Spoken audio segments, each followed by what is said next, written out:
Greetings and welcome to another Tomorrow's World webcast. My name is Wallace Smith and it's wonderful to have you here. This article in Foreign Affairs on July 11, 2016 jumped out at me because it just touches a hot button with me, and I did want to share it with you. The title of the article is Toward Animal Personhood, Why They Need Legal Rights. And it's by Stephen M. Wise. Now, who is Stephen M. Wise? He's the president of the Non-Human Rights Project.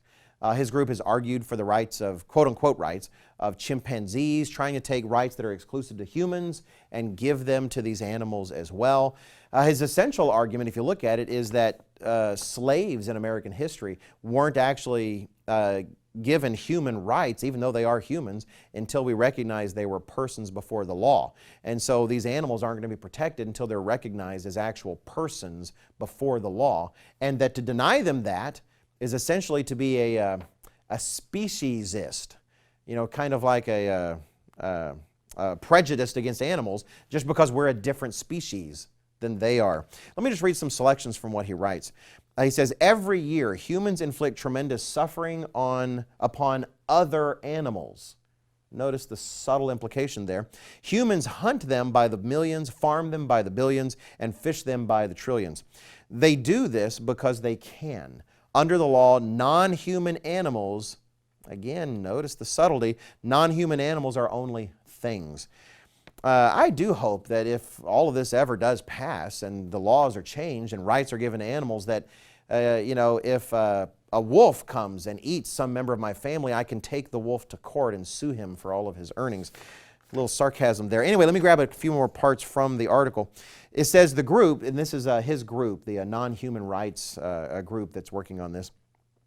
Speaking of the work they've done in court, says the group also argued that denying an autonomous being liberty was not a legitimate goal of the state, and that because such a denial depended on a single characteristic, what species an animal happened to be, it violated fundamental notions of equality.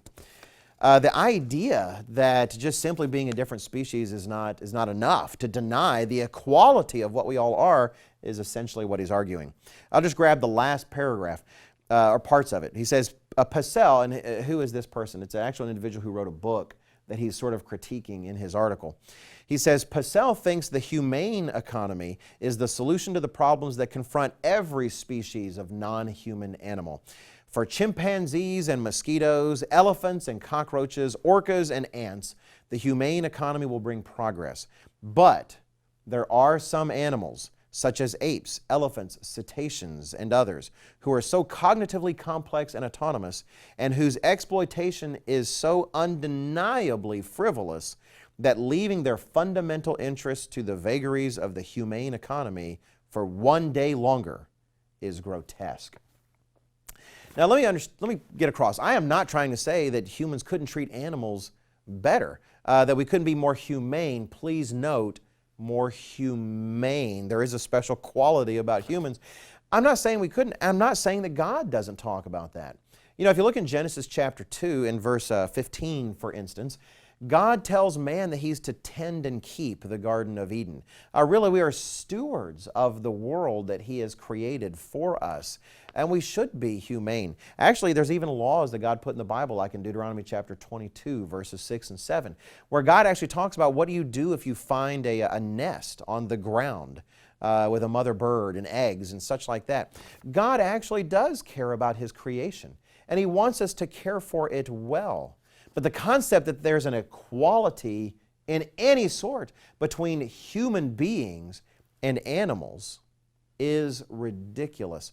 One of the things that jumps out at me from this article is this amazing, almost Orwellian approach to language.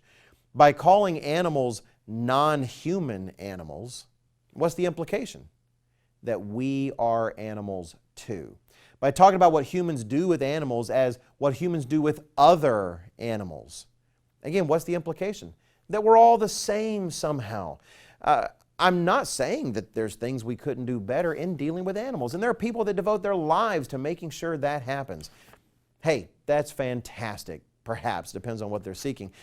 But this idea that we should be equated with animals and that that's what should happen, that rights that belong to human beings created in the image of God should somehow be given to animals is ridiculous, fundamentally wrong, and will shatter every real sense of any kind of foundation of morality that we have.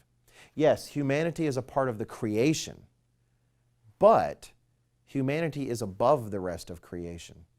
Because only humanity reflects the Creator of that creation by bearing His own image. And when you cast that aside, look down at your foundation of civilization, morality, and frankly, sanity, because it is crumbling under your feet. Thanks much for watching. Please check out everything we have available at tomorrowsworld.org.